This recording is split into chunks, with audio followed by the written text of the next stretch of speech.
জানো, ভালো থাকতে গেলে আমাদের আসলে অনেক মানুষের দরকার হয় না। হাজার বন্ধু, শত পরিচিত মুখ, এসব কিছুই না। দরকার হয় শুধু একটা মানুষ, জাস্ট একটা মানুষ, যার কাছে নিজের ভেতরটা নির্দ্বিধায় খুলে দেওয়া যায়, যার সামনে শক্ত থাকার অভিনয় করতে হয় না, এমন একটা মানুষ। যার কাছে নিজেকে ভেঙে চুরে এলোমেলো করে প্রকাশ করা যায়। সারা দিনের শেষে যখন চারপাশটা নিঃশব্দ হয়ে আসে, মোবাইলের আলোটা যখন বিরক্ত লাগে, আর এক বুকের ভেতরে জমে থাকা কথাগুলো ভারী হয়ে ওঠে, তখন একটা মানুষের খুব দরকার হয়, যাকে বলা যায়, শোনো, আজকের রাস্তাটা পার হতে গিয়ে একটুর জন্য বেঁচে গেছি। গাড়িটার শব্দ এখনো কানে বাজছে। কিছুক্ষণ মনে হয়েছিল হয়তো সব শেষ হয়ে যেতে পারত। যাকে বলা যায়, রিক্সা থেকে নামার সময় গাড়িটা কোথায় যেন আটকে গিয়েছিল।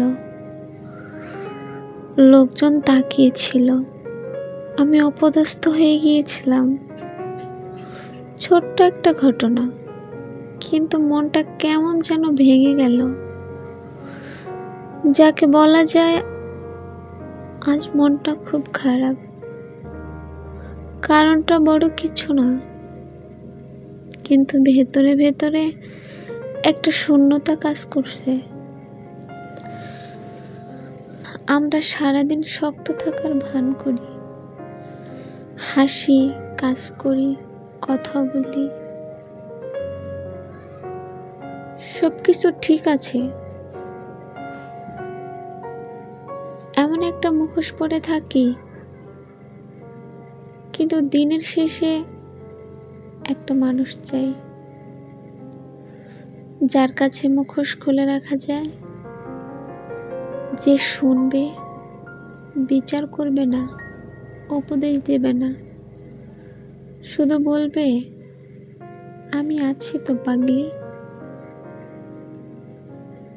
এই আমি আছি কথাটা কতটা শক্তি দেয়। এটা একটা নিরাপদ আশ্রয়ের মতো। ঝড়ের রাতে জানালার পাশে দাঁড়িয়ে থাকা একটা আলো। ভালো থাকার জন্য বিলাসিতা লাগে না, দামি উপহার লাগে না, দরকার হয় না হাজার মানুষ, দরকার হয় একটা মানুষ,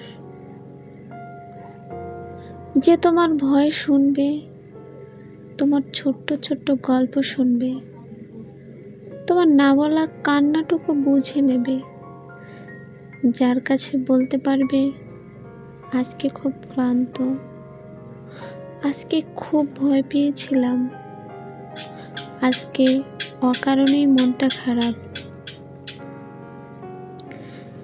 কারণ সত্যি বলতে কি, আমরা সবাই ভেতরে ভেতরে খুব নরম। আমরা শুধু শক্ত থাকার অভিনয়টা ভালোই শিখেছি। তাই ভালো থাকতে গেলে হয়তো অনেক কিছু দরকার নেই, শুধু দরকার একটা মানুষ, যার কাছে নিজের ভাঙা অংশগুলো লুকাতে হবে না, যার সামনে কাঁদতে লজ্জা হবে না, যে বলবে তুমি যেমন আছো ঠিক তেমনটাই থাকো।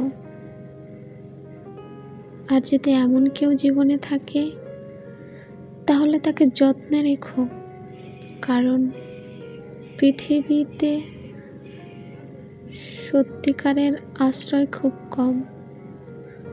ভালো থাকার জন্য জাস্ট একটা মানুষই যথেষ্ট, একটা মাত্র মানুষ।